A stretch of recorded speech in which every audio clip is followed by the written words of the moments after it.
It is time for our second novel of our Ready Freddy books. It is called The King of Show and Tell. Now, you know that, well, I think I told you about this story, that this is Robbie's hand, and this is Freddy, this is Jesse, and this is Max, and this is Robbie's show and tell. And how does Freddy look? A little surprised and also jealous. So this story is about Freddy finding a cool thing to bring for show and tell. Okay, let's begin. How many chapters are in this book? Okay, 4 chapters, so I'm going to read 2 in this video, okay? Okay, let's go. I have a problem. A really, really big problem. I never have anything cool to bring for show and tell. Let me tell you about it. Chapter 1, An Alligator Head. Okay, everyone, come to the rock. It's time for a show and tell, said Mrs. Fushy. Today's sharers are Chloe and Robbie. Who would like to go first? I will, said Robbie, jumping up and running to his cubby to get his treasure. Robbie was like the king of show and tell. The kids wouldn't wait to see what he brought because he always has something really cool, like a porcupine quill or 60 million year old dinosaur fossil. Today, he had a real alligator head. This is a real alligator head, Robbie announced as oohs and ahs filled the whole room. So who cares about dumb old head? Dumb old dead animal head, I mumbled to myself. You know, it's an alligator because it has a round snout. Alligators have rounded snouts, and crocodiles have pointed ones. More oohs and ahs. Alligators are reptiles, so they are cold-blooded, which means they need to live in warm places. This one lives in a swamp in California. Questions or comments? When someone was done sharing, they could pick 3 people in the class to ask a question or make a comment. Whenever Robbie shared, everybody's hand went up, and the kids all said, "Pick me! Pick me!" It's not going to call anyone who's yelling out, said Mrs. Hushy. He's only looking for quiet people. I turned back to Jessie and whispered, Boy, the way people are acting, they've never seen an alligator before. I still didn't know what was so great. Because you realize it's alligator at the zoo. It's way better than some stupid head. You're just jealous, she whispered back. I think it's really cool. I have an alligator head like that. And Jessie called on Jessie. I think it's really cool. Who gave it to you? My mom did. Robbie looked around. Chloe? My grandma has an alligator purse. Ha ha ha. She liked the song, The Lady with the Alligator Purse, Max said, laughing hysterically. He is not, Chloe snapped. And for your information, Chloe continued with her hands on her hips, that purse is very rare. My grandma has traveled all over the world, and she got the purse in Brazil. It's really special because you can't get one like it anymore. Yes, said Mrs. Bushy. Many years ago, people used to make belts, shoes, and purses out of alligator skin, and they will kill the alligators just for their skin. The alligator became an endangered species, so now it's the law to use their skin that way. Now they're protected, and you could go to jail for selling things made from an alligator. Your grandma must go into jail, said Max. She is not, cried Chloe, pointing a painted red fingernail in Max's face. Max leaned over and bit Chloe's finger like a dog. Help! Help! I'm going to get rainbows! Chloe screamed, shaking her finger all around in the air. Okay, you two, enough, said Mrs. Wishy. Max, you go sit in the chair, and Chloe, you go wash off your finger. Your grandma is not going to jail. I'm sure she got it many years ago when it wasn't against the law. Exactly, said Chloe as she bounced it up to the sink to wash her finger. Robbie, you get to call one more person, said Mrs. Wishy. Shut up.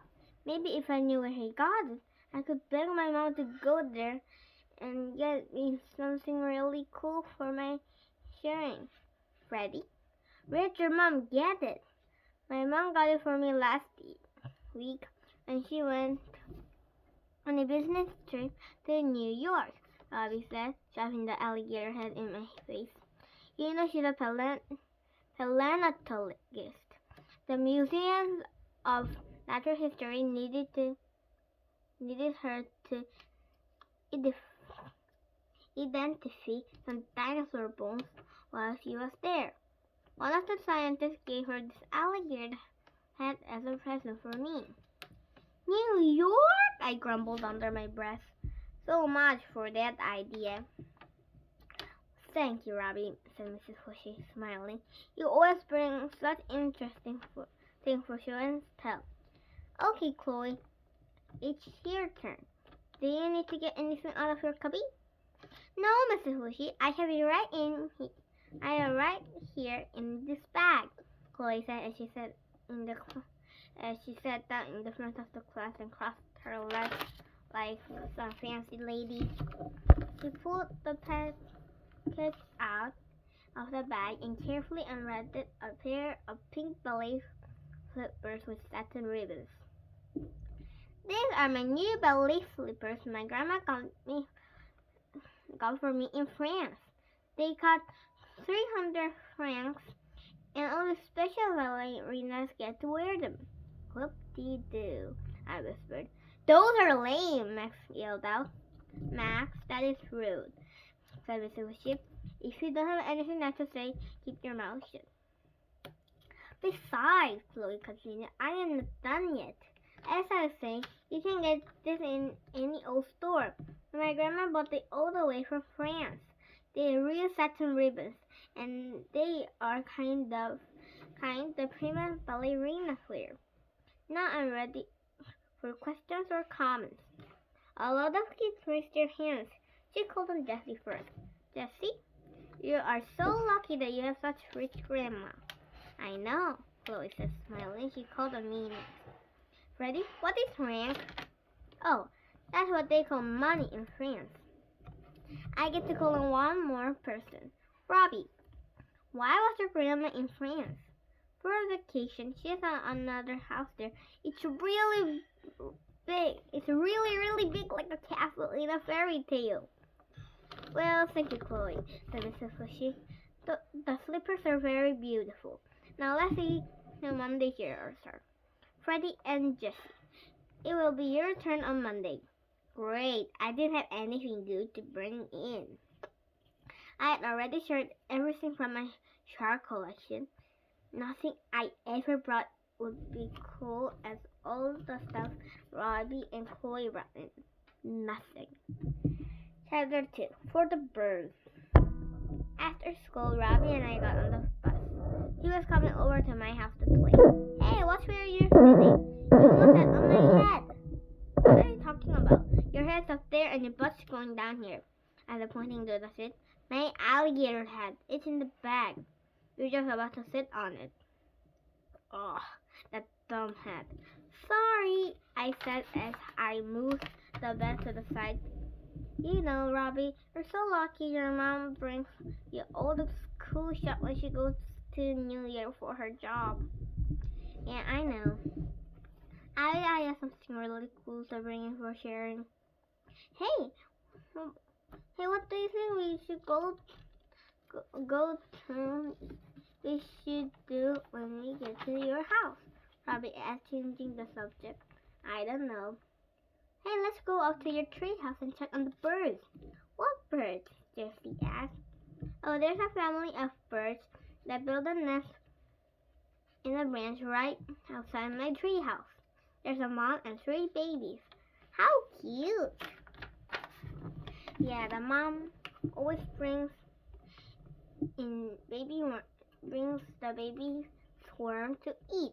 We peek out the window and watch her feed them. Ew, gross! Worms are so slimy, said Chloe, wrinkling up her nose. I would never want to be close to something that lives in the dirt. They're not slimy, said Jessie. I love to play with them. I even ate one when I was a baby. Did they crawl around your stomach? asked Max. Stop it! Stop it! Chloe yelled with her hands on her mouth. You ate worms? I think I'm going to be sick. She leaned over toward Max. Great, I thought. Throw right on his lap. I can't wait to see this. Hey, don't touch your cookies on me, said Max, squishing his body against the window. You people are disgusting, said Chloe. She got up and went to find a seat somewhere back in the bus. Good. Now I have the seat all to myself, said Mr. Chino. Hey guys, can I come see the birds? The thought of Max Sellers, the biggest bully in the whole first grade, coming to my house was enough to make me sick.